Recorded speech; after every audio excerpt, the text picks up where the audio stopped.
Morning વિદ્યાર્થી મિત્રો, આપણે આગળ જે રચનાથી પરાગનયન છે એ પરાગનયનના પ્રકારો વિશે જોઈ ગયેલા છીએ. હવે જે રચના થતી જોવા મળે છે એની અંદર શું જોવા મળે છે, તો આજે પરાગનયનની જે પ્રક્રિયા કરવાની છે એ પરાગનયનની પ્રક્રિયા કરવા માટે જુદા જુદા શેની જરૂર પડે છે, વાહકોની જરૂર પડે છે. જેમ કે આપણે આગળ જોઈ ગયેલા છીએ પરાગનયનના પ્રકારમાં જે પરવશની જે પ્રક્રિયા છે કે પરપરાગનયનની પ્રક્રિયા થતી જોવા મળે છે, જેની અંદર પરાગવાહકોની હાજરી જરૂરી બનતી જોવા મળે છે. તો આપણે પરાગનયનની પ્રક્રિયાની અંદર એની વ્યાખ્યામાં જોઈ ગયેલા હતા કે સામાન્ય રીતે પરાગરજ છે એટલે કે પરાગાશય ઉપર રહેલી જે પરાગરજ છે એ સ્ત્રી કેસરના પરાગાસન ઉપર સ્થાપિત થવાની પ્રક્રિયાને આપણે શું કહીએ છીએ, તો પરાગનયનની પ્રક્રિયા. અને આ પરાગનયનની પ્રક્રિયા કરાવવા માટે જે જરૂરી વાહકોની જરૂર પડતી જોવા મળે છે, જેને આપણે શું કહીશું, પરાગવાહકો તરીકે ઓળખીએ છીએ. તો આજે પરાગવાહકો આવેલા જોવા મળે છે. એ પરાગવાહકો શું છે, બે પ્રકારના આવેલા જોવા મળે છે. કયા છે? એક છે જેને આપણે શું કહીશું, જૈવિક પરાગવાહકો તરીકે ઓળખીએ છીએ, અને બીજા આવેલા છે જેને આપણે શું કહીશું, અજૈવિક પરાગવાહકો તરીકે ઓળખવામાં આવે છે. તો સામાન્ય રીતે જૈવિક એટલે જે જીવંત સ્વરૂપના હોય એવા, અને અજૈવિક એટલે કે શું થતા જોવા મળે છે, જે જીવંત નથી એવા જે રચના ધરાવતા જોવા મળે છે, જેને આપણે અજૈવિક તરીકે ઓળખીએ છીએ. તો જૈવિકની અંદર અહીંયા કોનો સમાવેશ થાય છે, તો પ્રાણીઓ છે એનો સમાવેશ થતો જોવા મળે છે અને એના દ્વારાની રચના બને છે. જ્યારે અજૈવિકની અંદર શેનો સમાવેશ થતો જોવા મળે છે, તો પાણી છે અને પવન છે એની રચના છે, જે અજૈવિક ઘટકો તરીકે આવેલા જોવા મળે છે. તો સામાન્ય રીતે આ જે પ્રાણીઓ છે એ પ્રાણીઓ દ્વારા જે પરાગનયન થાય છે એની અંદર શું થાય છે, મોટે ભાગે ચોક્કસ હોય છે કે પ્રાણીઓ છે એક જગ્યાએથી બીજી જગ્યાએ સ્થળાંતર પામી અને એના દ્વારા શું કરે છે, એને શરીર ઉપર એ વસ્તુને ચોંટાડે છે અને એના દ્વારા એ શું થાય છે, પરાગિત કરતા જોવા મળે છે અને એના દ્વારાની રચના થતી જોવા મળે છે પ્રાણીઓ દ્વારા. જ્યારે અજૈવિક ઘટકો જે આવેલા છે, જે પવન છે, પાણી દ્વારા થતું જોવા મળે છે, એની અંદર ખ્યાલ નથી કે પવન દ્વારા કે પાણી દ્વારા એ ક્યાં સુધી પહોંચે છે, નિશ્ચિત નથી પ્રક્રિયા, એટલે કે અચોક્કસ પ્રક્રિયા થતી જોવા મળે છે, અનિશ્ચિતતા દર્શાવતા જોવા મળે છે. માટે આવા જે અજૈવિક પરાગવાહકો દ્વારા જે પરાગનયન થતી વનસ્પતિઓ છે એની અંદર પરાગનયનની પ્રક્રિયા દરમિયાન જે પરાગરજનું નિર્માણ થવું જોઈએ, પુષ્કળ પ્રમાણમાં પરાગરજનું નિર્માણ કરે, એટલે કે અસંખ્ય સંખ્યામાં એ પરાગરજ છે એ પરાગરજનું નિર્માણ કરતા જોવા મળે છે અને એના દ્વારાની રચના થતી જોવા મળે છે. તો આ જે પ્રક્રિયા થતી જોવા મળે છે, જેની અંદર એટલે કે અજૈવિક જે ઘટકો આવેલા છે, પવન અને પાણી, એ પવન અને પાણી દ્વારા પરાગનયનની પ્રક્રિયા કરવા માટે એને વધારે પ્રમાણમાં પરાગરજ નિર્માણ કરવી પડે છે, કારણ કે એનો વ્યય થવાની શક્યતાઓ વધતી જોવા મળે છે. જ્યારે પ્રાણીઓ દ્વારા થતા પરાગનયનમાં વ્યયની પ્રક્રિયા થાય છે, પરંતુ એની સંખ્યા કેવી છે, ઓછી છે. માટે એ પરાગરજ છે એ પરાગરજ ઓછી નિર્માણ પામે તો પણ એમાંથી એક કે બે તો શું થશે, પરાગિત થશે. જ્યારે અહીંયા હજારોની સંખ્યામાં ઉત્પન્ન થશે, એમાંથી માત્ર એક કે બે છે એ શું થાય છે, પરાગિત થવાની શક્યતાઓ રહેતી જોવા મળે છે અને એના દ્વારાની રચના બને છે. તો આમ પરાગનયન માટેના જે જરૂરી વાહકો છે એ અહીંયા જે આપણે જોવાના છે એ જૈવિક અને અજૈવિક છે. જેની અંદર જૈવિકમાં આપણે પ્રાણીઓ વિશે જોવાનું છે અને અજૈવિક છે એમાં આપણે પાણી અને પવન દ્વારા થતું પરાગનયન છે એના વિશે અભ્યાસ કરવાનો છે. તો પહેલા આપણે અજૈવિક જે ઘટકો આવેલા જોવા મળે છે એના વિશે અભ્યાસ કરીએ. તો સૌથી પહેલી જે રચના આવતી જોવા મળે છે, જેની અંદર અજૈવિક ઘટકોમાં પહેલું છે પવન દ્વારા જે પરાગનયનની પ્રક્રિયા થતી જોવા મળે છે. તો આજે પવન દ્વારા જે થતી પ્રક્રિયા આવેલી જોવા મળે છે એ પવન દ્વારા પ્રક્રિયા થતી જોવા મળે છે, જેને આપણે વાત પરાગિત તરીકે પણ ઓળખવામાં આવતું જોવા મળે છે. તો અજૈવિક પરાગનયન જે પ્રક્રિયા થતી જોવા મળે છે પવન દ્વારા થતી જોવા મળે છે. આજે પવન દ્વારા થતું જે પરાગનયનની પ્રક્રિયા છે એના માટે જે પરાગરજ છે અમુક વિશિષ્ટતા ધરાવતી જોવા મળે છે. કેવી વિશિષ્ટતા ધરાવે છે, તો પવન દ્વારા જવાનું છે એટલે જે પરાગરજ છે કેવી હોવી જોઈએ, નાની સૂક્ષ્મ હોવી જોઈએ, પ્લસ હલકી હોવી જોઈએ વજનમાં, કે જેથી પવન દ્વારા ઉડી શકે સરળતાથી, બરાબર છે. એટલે કે નાની હલકી હોવી જોઈએ, પ્લસ કોઈ પણ પ્રકારના ચીકણા દ્રવ્ય, ચીકણું હોય તો ત્યાંના ત્યાં શું થશે, ચોંટી જશે, પવન દ્વારા એ હલી શકશે નહીં, એટલે કે ચીકાશ રહી તેની રચના છે એ હોવી જોઈએ. તો જે પવન દ્વારા શું કરી શકે છે, પરાગનયનની પ્રક્રિયા કરે છે. તો આ પવન દ્વારા જે એટલે કે વાત પરાગનયનની પ્રક્રિયા કરવા માટે પરાગરજ છે કેવી હોવી જોઈએ, નાની સૂક્ષ્મ સૂકી હોવી જોઈએ છે, લીસી હલકી હોવી જોઈએ. તરત જ પવન આવેલું તરત જ એ શું થાય છે, તો પરાગાશયથી છૂટી પડે અને એના દ્વારાની રચના બને. પ્લસ ચિકાસ રહિત છેની રચના હોવી જોઈએ, એના દ્વારા એ શું થઈ શકે, સરળતાથી એક જગ્યાએથી બીજી જગ્યાએ શું કરી શકે છે, સ્થાનાંતરણ કરી શકે. જો ભારે હોય વજનમાં તો પવન દ્વારા એ ઉડી શકવાની નથી, એક જગ્યાએથી બીજી જગ્યાએ સ્થાનાંતર થઈ શકવાની નથી અને એના દ્વારા એની રચના બનતી જોવા મળે છે. સામાન્ય રીતે અહીંયાના જે પુંકેસરો છે એ પુંકેસરોની જે રચના છે કે એક જગ્યાએથી બીજી જગ્યાએ મોકલવાના છે તો એ કેવા હોવા જોઈએ, ખુલ્લા અને મુક્ત થઈ શકે ઝડપથી એવી રચના ધરાવતા હોવા જોઈએ. પ્લસ એના જે પરાગાસન છે એ પરાગાસનની જે રચના થતી જોવા મળે છે જેમાં એ ત્યાં પહોંચી અને એની સાથે ચોંટી, કારણ કે ચિકાસયુક્ત નથી, બરાબર છે, એટલે એને ત્યાં આગળ સ્થાપિત થવા માટે, ત્યાં આગળ ચોંટવા માટે શું છે, પીછાયુક્ત રચના ધરાવતા, એટલે કે વિશિષ્ટ પીછાવાળી રચના ધરાવતા હોય એવા નાના સૂક્ષ્મ લાવા પીછા રચના ધરાવતા શું હોય, નાના સૂક્ષ્મ હોય કે જેથી પરાગાસન ઉપર તરત જ શું થઈ શકે, સ્થાપિત થઈ શકે એ પ્રકારની રચના ધરાવતા જોવા મળે છે, કે પીછાયુક્ત હોય છે જેના કારણે પરાગાસન ઉપર સરળતાથી શું કરી શકે છે, સ્થાપિત થઈ શકતા જોવા મળે છે અને એના દ્વારાની રચના છે. તો આમ પુંકેસર છે એ પુંકેસર કેવા હોવા જોઈએ છે, તો ખુલ્લા છે, તો મુક્ત રચના ધરાવતા, સરળતાથી એ શું થાય, પવન દ્વારા એક જગ્યાએથી બીજી જગ્યાએ જઈ શકે એ સરળતાથી એના છોડ ઉપરથી મુક્ત થવા જોઈએ. બીજી વસ્તુ છે કે કેવા છે, પીછાયુક્ત, કારણ કે ચીકણા નથી, ચોંટવાના નથી, માટેની જે રચના છે પીછાયુક્ત છે જેથી એ શું કરે, પરાગાસન દ્વિશાખી હોય, એટલે પરાગાસન દ્વિશાખી છે એના ઉપર તરત જ ત્યાં આગળ શું થઈ શકે, સ્થાપિત થઈ શકે, પીછાવાળી ખરબચડી સપાટી હોય તો તરત જ એ શું થઈ શકે, સ્થાપિત થઈ શકે એવા પ્રકારની રચના એની અંદર આવેલી જોવા મળે છે અને એના દ્વારાની રચના બનતી જોવા મળે છે. અહીંયાના જે પુષ્પો આવેલા જોવા મળે છે એ મોટે ભાગે શું ધરાવે છે, એક જ અંડક ધરાવતા હોય એવા પુષ્પની રચના થતી જોવા મળે છે. એટલે કે અહીંયા જે પુષ્પોની રચના છે કેવી હોય છે, તો એનો પુષ્પ વિન્યાસ રચના ધરાવતો, સામાન્ય જે રચના હોય છે તો આ છે એ શું છે, ઓલરેડી આપણે 11માં શીખી ગયેલા છીએ કે આ જે રચના ધરાવતો ભાગ આવેલો જોવા મળે છે, જે શું ધરાવતા જોવા મળે છે, તો પુષ્પો છે કેવો છે, પુષ્પ વિન્યાસ છે, એટલે કે કલગી છે, સૂકી પ્રકારનો પુષ્પ વિન્યાસ ધરાવતા હોય એવા પ્રકારની રચના ધરાવતા હોય છે કે જેની અંદર માદા પુષ્પો નર પુષ્પો ગોઠવાયેલા જોવા મળે અને એના દ્વારાની રચના થાય છે. જેમ કે આપણે મકાઈ ડોડો જોયેલો છે બધાએ, તો એ મકાઈ ડોડાની જે રચના બને છે તો મકાઈ ડોડો છે આવી રીતની રચના ધરાવતા પુષ્પો ધરાવે છે, જેમાં ઉપરની તરફ નર પુષ્પો, નીચેની તરફ શું હોય છે, માદા પુષ્પો ગોઠવાયેલા છે, પુષ્પ વિન્યાસ છે, બરાબર. જેમ કે તમે અનાનસ છે એ બધાની અંદર એ વસ્તુ શીખી ગયેલા છો 11માની અંદર, તો એ જે રચના થતી જોવા મળે છે તો એ શું છે, પુષ્પ વિન્યાસ, જે આખો ભેગો થઈ અને એના દ્વારા ફળનું નિર્માણ કરતા જોવા મળે છે. મકાઈની અંદર પણ સેમ એ જ વસ્તુ છે કે આખો પુષ્પ વિન્યાસ છે શું કરે છે, ફળમાં પછીથી પરિણમતો જોવા મળે છે અને એના દ્વારા એની રચના બનતી જોવા મળે છે.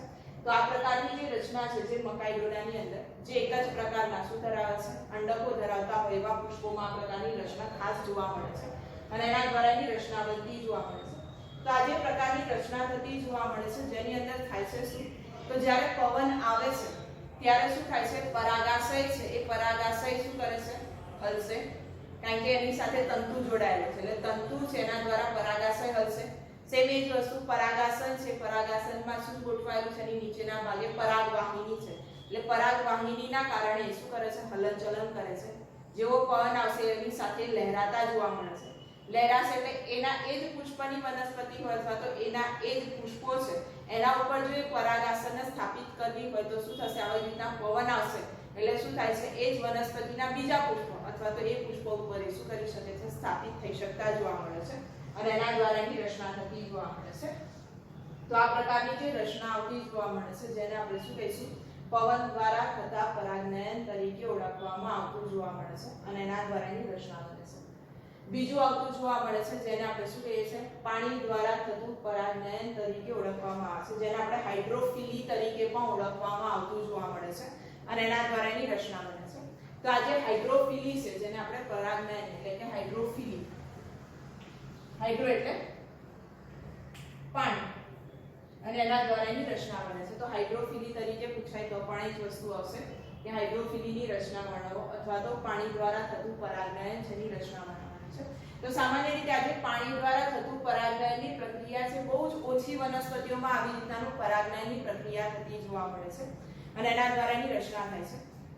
માત્ર 30 જેટલી જે પ્રજાતિઓ આવેલી જોવા મળે છે એ 30 જેટલી પ્રજાતિઓની અંદર જ માત્ર શું થતું જોવા મળે છે, આવું પાણી દ્વારા પરાગનયન થતું જોવા મળે છે અને એમાં પણ મોટા ભાગની જે એકદળી વનસ્પતિઓ આવેલી જોવા મળે છે એ એકદળી વનસ્પતિઓમાં શું થાય છે, પાણી દ્વારા પરાગનયનની પ્રક્રિયા થતી જોવા મળે છે અને એના દ્વારા એની રચના બને છે. અમુક એવી જે વનસ્પતિઓ આવેલી જોવા મળે છે નીચલી કક્ષાની જે વનસ્પતિઓ છે, જેમ કે આપણે જોઈએ છે લીલ છે, દ્વિઅંગી છે, ત્રિઅંગી જે વનસ્પતિઓ આવેલી જોવા મળે છે, જે નિમ્ન કક્ષાની વનસ્પતિઓ આવેલી છે. જે 11માં આપણે વનસ્પતિ સૃષ્ટિ વિશે જ્યારે ભણી ગયા હતા એમાં એ વસ્તુ આવેલી જોવા મળે છે. જ્યારે અનાવૃત બિદદારી, આવૃત બિદદારી કેવી છે, સુવિકસિત રચના ધરાવે છે. જ્યારે લીલ, દ્વિઅંગી, ત્રિઅંગી એ કેવા છે, નિમ્ન કક્ષાની રચનાઓ ધરાવતી વનસ્પતિઓ છે. તો આવી જે નિમ્ન કક્ષાની વનસ્પતિઓ જે આવેલી જોવા મળે છે, દ્વિઅંગી, ત્રિઅંગી વનસ્પતિઓ, એની અંદર રહેલા જે નરજન્યુ, જેને આપણે નરજન્યુ કહીએ છીએ, જે અસલમાં શું આવેલા જોવા મળે છે, તો પુંકેસર સ્વરૂપી રચના, જેને આપણે લઘુ બીજાણુઓ તરીકે ઓળખવામાં આવતા હતા. તો જે લઘુ બીજાણુઓ છે એને એક જગ્યાએથી બીજી જગ્યાએ વહન કરવા માટે શેની હાજરીની જરૂર પડે છે, પાણી. પાણીની હાજરી હશે તો જ એ શું કરી શકે છે, એક જગ્યાએથી બીજી જગ્યાએ વહન પામી શકતા જોવા મળે છે. બાકી એક જગ્યાએથી બીજી જગ્યાએ વહન પામી અને ફલનની પ્રક્રિયા કરી શકતા નથી. આમ દ્વિઅંગી, ત્રિઅંગી વનસ્પતિઓને ફલનની પ્રક્રિયા કરવા માટે શેની હાજરીની જરૂર છે, પાણી. અને પાણી દ્વારા જે શું કરી શકે છે, પરાગનયન કરી શકતા જોવા મળે છે અને એના દ્વારાની રચના બને છે. તો આમ જે લઘુ બીજાણુઓ, જેને આપણે નરજન્યુ કહીએ છીએ, એના સ્થાનાંતરણ માટે શું છે, તો કયા માધ્યમની જરૂર પડશે, તો પાણી છે. એ પાણીના માધ્યમની હાજરીમાં જે વસ્તુ શક્ય બનતી જોવા મળે છે અને તો જ એ શું કરી શકે છે, ફલન કરી શકતી જોવા મળે છે. બાકી વનસ્પતિઓ છે એ વનસ્પતિઓ ફલન કરી શકતી નથી. માટે આવી જે દ્વિઅંગી, ત્રિઅંગી વનસ્પતિઓ છે એનું જે વિતરણ, એટલે કે જે નરજન્યુ, લઘુ બીજાણુ એક જગ્યાએથી બીજી જગ્યાએ પહોંચવા, બરાબર છે, નવી વનસ્પતિઓ છે એમની વચ્ચે ફલન થવું અને એના દ્વારા નવા છોડનું નિર્માણ થવું એ થોડું મુશ્કેલ બનતું જોવા મળે. એટલે કે એનું વિતરણ છે એ ઝડપથી થઈ શકતું નથી અને એના દ્વારા શું થાય છે, એની રચના એટલે કે સીમિત બનતું જોવા મળે છે. કે પવન હશે, એટલે કે વરસાદ પડશે, પાણી આવશે તો જ એ વસ્તુ થઈ શકશે અને એના દ્વારા એની રચના માટેનું વિતરણ કેવું છે, સીમિત બનતું જોવા મળશે અને એના દ્વારા એની રચના બને છે. અમુક બીજી જે જલીય વનસ્પતિઓ જે આવેલી જોવા મળે છે, જલીય વનસ્પતિ હશે એમાં તો શું થાય છે, એના દ્વારા પરાગનયનની પ્રક્રિયા થાય છે. તો વેલિસનેરિયા છે, હાઇડ્રીલા છે, પાણીની મીઠા પાણીની જે વનસ્પતિઓ આવેલી જોવા મળે છે, જેને આપણે જળકુંભી તરીકે ઓળખવામાં આવે છે, વોટર હાઇસિન્થ તરીકે જેને આપણે ઓળખવામાં આવે છે, એવી વનસ્પતિઓ છે. દરિયાઈ ઘાસ, ઉદાહરણ તરીકે ઝોસ્ટેરા, એ દરિયાઈ ઘાસ છે. તો આવી જે વનસ્પતિઓ આવેલી છે જે શું છે, જલીય વનસ્પતિઓ તરીકે આવેલી જોવા મળે છે અને એના દ્વારા એની રચના બનતી જોવા મળે છે. તો આ જે જલીય વનસ્પતિઓ છે એમાં અલગ અલગ પ્રકારે શું થતું જોવા મળે છે, પરાગનયનની પ્રક્રિયા થઈ અને નર છે એ નરજન્યુ એક જગ્યાએથી બીજી જગ્યાએ શું થાય છે, સ્થાનાંતરિત થાય છે પાણીના માધ્યમમાં. કેવી રીતના થાય છે એ આપણે અહીંયા જોઈએ છે. અમુક ઉદાહરણ અહીંયા આપેલા જોવા મળે છે. જેમ કે જલીય જે જળકુંભી આવેલી જોવા મળે છે, જેને આપણે શું કહીએ છીએ, વોટર હાઇસિન્થ તરીકે પણ ઓળખવામાં આવે છે. ખાસ ધ્યાન રાખજો, જળકુંભી છે એને આપણે શું કહીએ છીએ, વોટર હાઇસિન્થ તરીકે ઓળખવામાં આવતી જોવા મળે છે. આઇકોનિયા છે એ વનસ્પતિ, તો આ જે જળકુંભી આવેલી જોવા મળે છે, વોટર લીલી, જેને આપણે જલીય લીલી તરીકે ઓળખવામાં આવે છે, એના જે પુષ્પો આવેલા જોવા મળે છે એ ક્યાં હોય છે, પાણીની ઉપર, એટલે કે પાણીની ઉપલી સપાટી ઉપર આ પુષ્પો શું છે, ગોઠવાયેલા જોવા મળે છે. આ પાણીની સપાટી ઉપર ગોઠવાયેલા હોવાથી પવન દ્વારા, કારણ કે પાણીમાં રહેતા નર પુષ્પો, માદા પુષ્પો છે, તો પવન આવશે એટલે નર પુષ્પોના પરાગાશય ઉપર રહેલી પરાગરજ છે એ શું થશે, ઉડી અને સ્ત્રી કેસરના પરાગાસન ઉપર શું થાય છે, સ્થાપિત થશે. કાં તો પાણીમાં અમુક ઉપરની સપાટી ઉપર હોય તો શું હોય, કીટકો બેઠેલા હોય, તો એ કીટકો દ્વારા પણ એ શું કરી શકે છે, પરાગનયનની પ્રક્રિયા થાય છે. તો આમ વેલિસનેરિયા છે, સોરી જળકુંભી છે અને જે જલીય લીલીની જે રચના થતી જોવા મળે છે એમાં પવન દ્વારા કે કીટકો દ્વારા પણ શું થઈ જાય છે, પરાગિત થતી જોવા મળે છે. એટલે કે પરાગરજ સેના દ્વારા એ પહોંચતી જોવા મળે છે, સ્થાનાંતરિત થતી જોવા મળે છે અને એના દ્વારા એની રચના બને છે. એના પછી આવતું જોવા મળે છે જેને આપણે શું કહીશું, વેલિસનેરિયા તરીકે ઓળખવામાં આવે છે. આ જે વેલિસનેરિયાની જે નામની વનસ્પતિ છે એના જે પુષ્પો આવેલા જોવા મળે છે એ શું ધરાવે છે, લાંબા વૃત્તાંતો ધરાવે છે. લાંબા વૃત્તાંતો એટલે સ્પ્રિંગ જેવી રચના, આવી સ્પ્રિંગ જેવી રચના ધરાવતા જોવા મળે છે, લાંબા વૃત્તાંતો ધરાવતી રચના ધરાવે છે. આ જે છે શું થાય છે, પહેલા સ્પ્રિંગની જેમ આમ બેસી ગયેલા હશે, બરાબર. જેવા માદા પુષ્પો સક્રિય બને છે એટલે કે ક્રિયાશીલ બને છે, એવી તરત જ આ સ્પ્રિંગ ખુલે છે અને એ શું થાય છે, ઉપર તરફ એટલે કે એની ઉપલી સપાટી સુધી એ શું થાય છે, પાણીની સપાટી ઉપર આવે છે અને પાણીની સપાટી પર આ લાંબા વૃત્તાંતો આવે છે, ત્યારે નર છે એ નર પુષ્પોના જે પરાગાશય પર રહેલી પરાગરજ છે મુક્ત થાય છે, પાણીમાં મુક્ત થઈ જશે. એ પરાગરજ તરતી તરતી તરતી શું થતી જોવા મળે છે, માદા પુષ્પો સુધી શું થાય છે, પહોંચે છે, અને એના દ્વારા શું કરે છે, પરાગનયનની પ્રક્રિયા થઈ અને ફલનની પ્રક્રિયા થતી જોવા મળે છે. તો આમ વેલિસ્નેરિયા નામની વનસ્પતિની અંદર શું આવેલા હોય છે, માદા પુષ્પોમાં લાંબા વૃત્તાંતો આવેલા છે, જે પાણીની સપાટી ઉપર ગોઠવાય છે. ત્યારે નર પુષ્પો છે એની પરાગરજ શું થાય છે, પાણીની સપાટીમાં મુક્ત થાય છે, અને પછીથી એ માદા પુષ્પોના સંપર્કમાં આવતા જોવા મળે છે, અને એના દ્વારા એની રચના મળે છે. ત્રીજું ઉદાહરણ છે આજે ઝોસ્ટેરા અથવા તો જે દરિયાઈ ઘાસ તરીકે ઓળખવામાં આવે છે. આ દરિયાઈ ઘાસની અંદર જે રહેલા માદા પુષ્પો છે કેવા હોય છે, નમગ્ન. નમગ્ન એટલે ખુલ્લા પ્રકારના હોય છે, બરાબર છે, સીધા સંપર્કમાં રહેલા જોવા મળે છે, નમગ્ન રચના ધરાવતા જોવા મળે છે. જે પરાગરજ પાણીમાં તરતી હોય અને સીધા એ સંપર્કમાં આવેલા જોવા મળે છે, અને એના દ્વારા શું થાય છે, એની રચના બનતી જોવા મળે છે. તો આવી જે જલપરાગિત વનસ્પતિઓની અંદર રહેલી જે પરાગરજ આવેલી જોવા મળે છે, એ પરાગરજ છે કેવી હોય છે, લાંબી પટ્ટીમય રચના ધરાવતી જોવા મળે છે.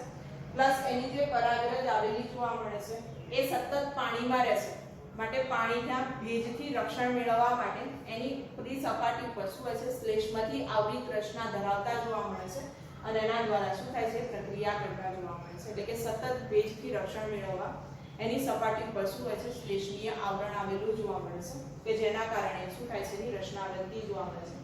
જે મોટે ભાગે આપણે લિગ્નિનનું સ્થૂલન કહીએ એવું લિગ્નિનનું સ્થૂલિત થયેલી રચના ધરાવતો ભાગ આવેલો જોવા મળે છે. મીણયુક્ત રચના જેને આપણે કહીશું, એ મીણયુક્ત રચના આવેલી જોવા મળશે, અને એના દ્વારા એની રચના બનતી જોવા મળે છે. આ જે પરાગરજની અંદર રચના થતી જોવા મળે છે, તો આવી જે વનસ્પતિઓ આવેલી છે એને કીટકો કે પ્રાણીઓને આકર્ષવાના નથી, બરાબર છે. બીજા હોય તો એને શું કરવું પડે છે, આકર્ષવા પડે છે.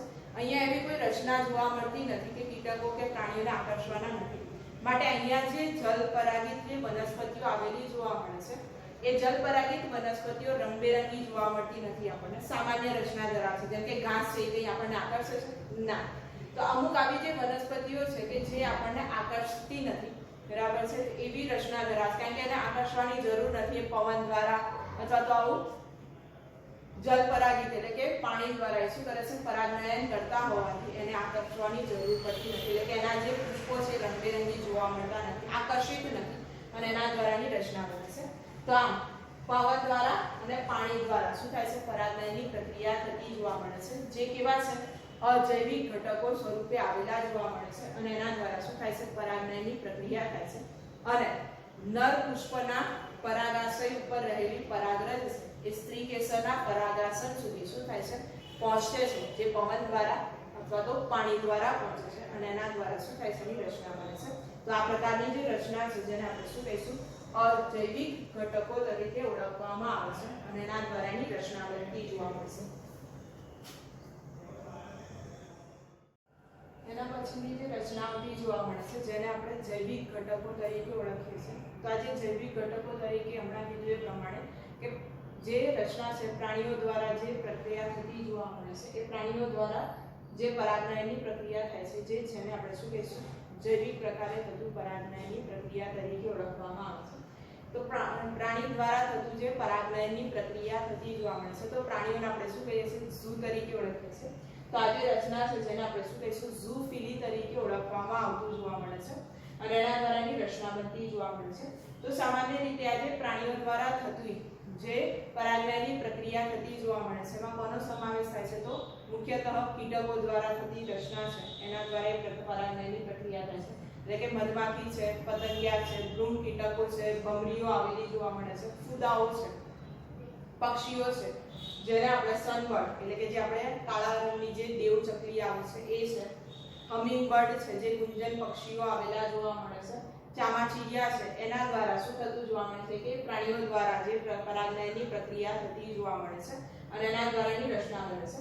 કીટકો છે, એમાં કીટકોની અંદર પણ ખાસ કરીને જે મધમાખી આવેલી જોવા મળે છે, આ જે મધમાખી આવેલી છે જે પ્રભાવી પ્રકારની રચના ધરાવતું જૈવિક વાહક તરીકે આવેલું જોવા મળે છે. આ બધાની અંદર પ્રાણીઓમાં સૌથી જો જૈવિક વાહક કે જે પરાગનયનની પ્રક્રિયા કરતું હોય તો એ કયું છે, તો મધમાખી છે જે પ્રભાવી લક્ષણ ધરાવતું જોવા મળે છે અને એના દ્વારા એની રચના બને છે. એ સિવાયના જે પ્રાઇમેટ્સ, જે લેમુર એટલે કે ઝાડ ઉપર રહેનારા જે પ્રાણીઓ આવેલા જોવા મળે છે, બરાબર છે, એમના દ્વારા પણ પરાગનયનની પ્રક્રિયાઓ થતી જોવા મળે છે. અમુક એવા આવેલા જોવા મળે છે કે જે વૃક્ષારોહી છે, તીક્ષ્ણ કોતરનારા આવેલા છે, એટલે કે સામાન્ય રીતે વનસ્પતિઓ છે એને ખોરાક તરીકે કોતરી અને ખાવાવાળા હોય છે, વનસ્પતિના ફળને એને રચના ધરાવતા એવા પ્રાણીઓ આવેલા જોવા મળે છે. સરીસૃપો આવેલા જોવા મળે છે, જે ગરોળીઓ છે, ગેકો ગરોળી કહીએ છીએ, કાચિંડો છે, આ બધા શું કરે છે, વૃક્ષો ઉપર ચડતા જોવા મળે છે, વનસ્પતિઓ ઉપર, અને એના દ્વારા એની રચના છે. ખિસકોલી છે, આ બધા જે આવેલા છે એ પ્રાણીઓ દ્વારા પરાગનયનની પ્રક્રિયા થતી જોવા મળે છે અને એના દ્વારા એની રચના બને છે.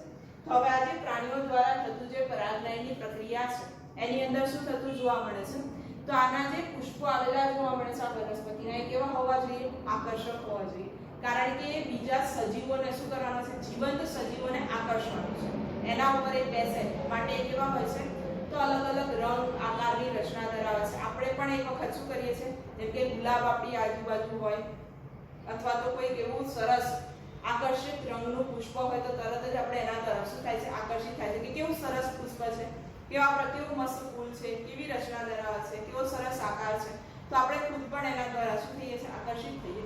તો એ વસ્તુ છે. હવે ધારો કે ઘાસ છે, ઘાસમાં ઉગતા પુષ્પો તરફ આપણી નજર જાય છે ના, પરંતુ ગુલાબ હોય તો તરત જ આપણી નજર એના ઉપર થતી જોવા મળે છે. તો આ જ વસ્તુ છે. તો પ્રાણીઓ માટે પણ સેમ આ જ વસ્તુ છે કે પ્રાણીઓને આકર્ષવા માટેના જે પુષ્પો આવેલા જોવા મળે છે એ કેવા હોય છે, રંગબેરંગી રચના ધરાવતા હોય છે, એટલે કે આકર્ષિત હોય એ રચના ધરાવે છે અને એના દ્વારાની રચના છે. પ્લસ એની અંદર શું હોવું જોઈએ, સુગંધ, સુગંધિત રચના હશે, બરાબર છે, જેમ કે ગુલાબ છે, બરાબર છે, સુગંધિત રચના. એવું જરૂરી નથી કે બધા જ પુષ્પો સુગંધિત હોય, અમુક એવા હોય છે કે જે દુર્ગંધ મારતા પણ હોય છે, એની અંદરથી ગંદી સ્મેલ પણ આવતી જોવા મળે છે. તો આવી જે રચના ધરાવતા હોય છે, કોઈક એની અંદર રસ રહેલો હોવો જોઈએ ટૂંકમાં, જેના કારણે એ તરફ એ કીટકો છે કે કોઈ પણ પ્રાણી છે એના તરફ શું થાય છે, આકર્ષાતા જોવા મળે છે અને એના દ્વારા એની રચના બનતી જોવા મળે છે. તો આ જે પુષ્પો આવેલા જોવા મળે છે એ શું હોય છે, રંગબેરંગી આકર્ષિત રચના ધરાવતા જોવા મળે છે, સુગંધિત રચના ધરાવતા જોવા મળે છે, દુર્ગંધ હોય, સ્મેલ હોય, એ રચના ધરાવતા હોય એવી રચના ભાગો ધરાવતા જોવા મળે છે અને એના દ્વારા એની રચના બનતી જોવા મળે છે.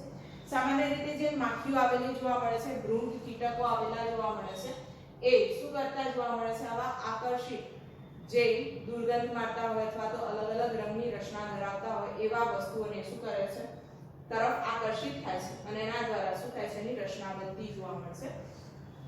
આ જે પ્રાણીઓ છે એ પ્રાણીઓ નિશ્ચિત વનસ્પતિ ઉપર બેસે, બરાબર છે, એના માટે વનસ્પતિઓ છે એ વનસ્પતિઓ પ્રાણીઓને શું કરે છે, ચોક્કસ પુરસ્કાર આપતા જોવા મળે છે કે જેના કારણે એના તરફ આકર્ષાય છે.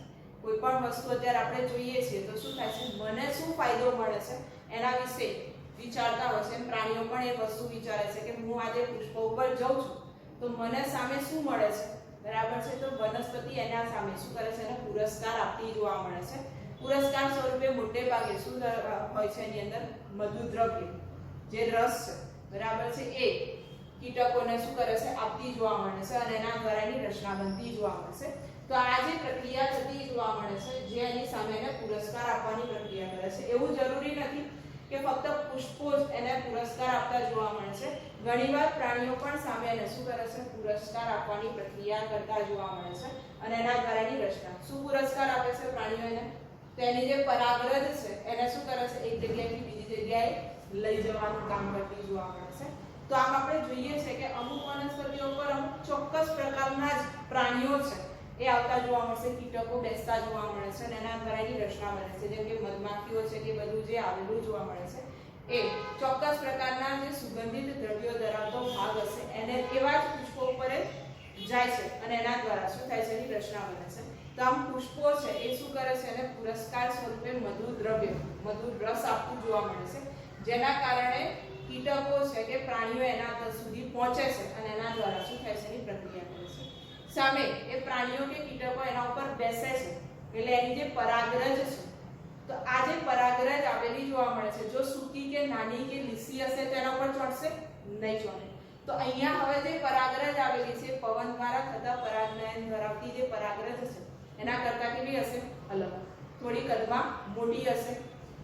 પ્લસ ચિકાસયુક્ત હશે, ચિકાસયુક્ત હશે તો જ કોઈ પણ પ્રાણી કે કીટકોના સપાટી ઉપર એ શું કરી શકે છે, ચોંટી શકે છે. તો અહીંયાની જે પરાગરજ છે એ કેવી હોય છે, ચિકાસયુક્ત રચના ધરાવતી હોય છે, જેથી સરળતાથી એ કોઈ પણ કીટકો કે પ્રાણીઓના શરીર ઉપર શું થાય છે, ચોંટી જાય છે અને એના દ્વારા એક જગ્યાએથી બીજી જગ્યાએ. હવે એ જે કીટક કે પ્રાણી છે એ અહીંયાથી રસ ચૂસી લીધું, એ પછી શું કરશે, બીજા પુષ્પો ઉપર શું કરશે, રસ ચૂસવા જશે. એટલે જે રસ ચૂસેલો છે એની પરાગરજ એ શરીરના ઉપર એના ચોંટી જાય છે અને જ્યારે બીજા કોઈ પ્રાણી છે, બીજા કોઈ પુષ્પ છે એના ઉપર જ્યારે રસ ચૂસવા જાય છે ત્યારે પરાગરજ એના ઉપર શું થઈ જાય છે, સ્થાપિત થઈ જતી જોવા મળે છે અને એના દ્વારા એની રચના બને છે. તો આમ બંને પરસ્પર એકબીજાને શું કરે છે, મદદરૂપ કરે છે, જે આંતર સંબંધો દ્વારા એટલે કે સહજીવન જીવે છે, પરસ્પર એકબીજાને મદદ કરી અને સહજીવન ગુજારતા જોવા મળે છે અને એના દ્વારા એની રચના બને છે. બંને પરસ્પર એકબીજાને પુરસ્કાર આપે છે.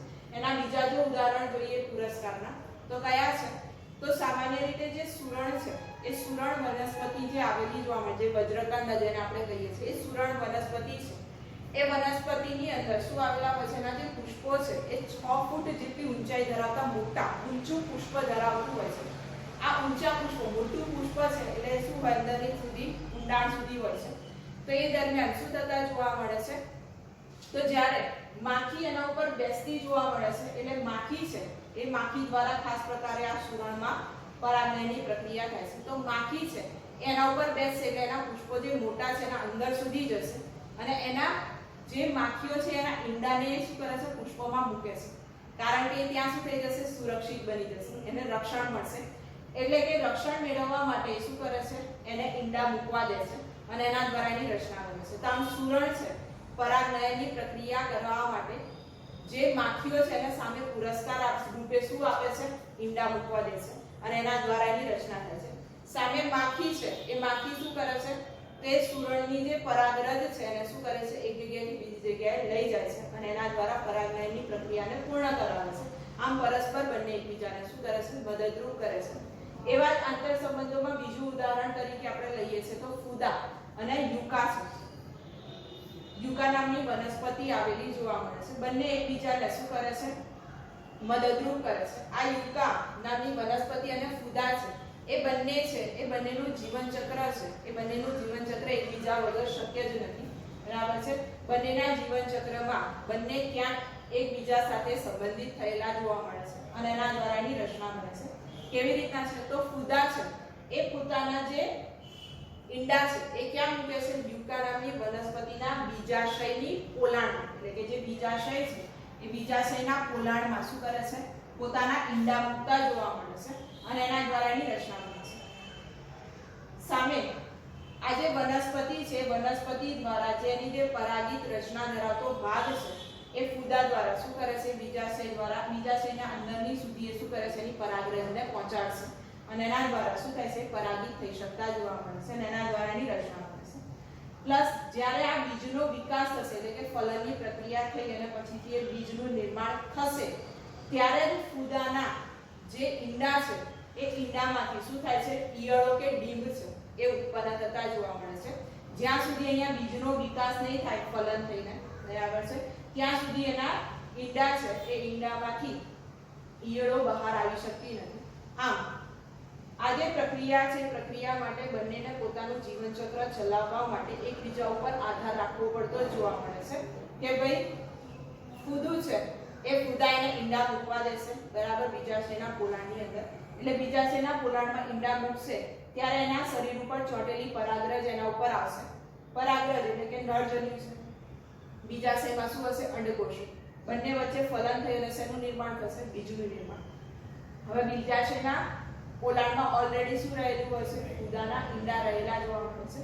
જેવો બીજનો વિકાસ થશે એવું તરત જ જે ફૂદાના ઈંડા છે એમાંથી શું ઉત્પન્ન થશે, ડીંબ અથવા તો ઈયળો ઉત્પન્ન થતી જોવા મળે છે અને એના દ્વારા શું થાય છે, એની રચના.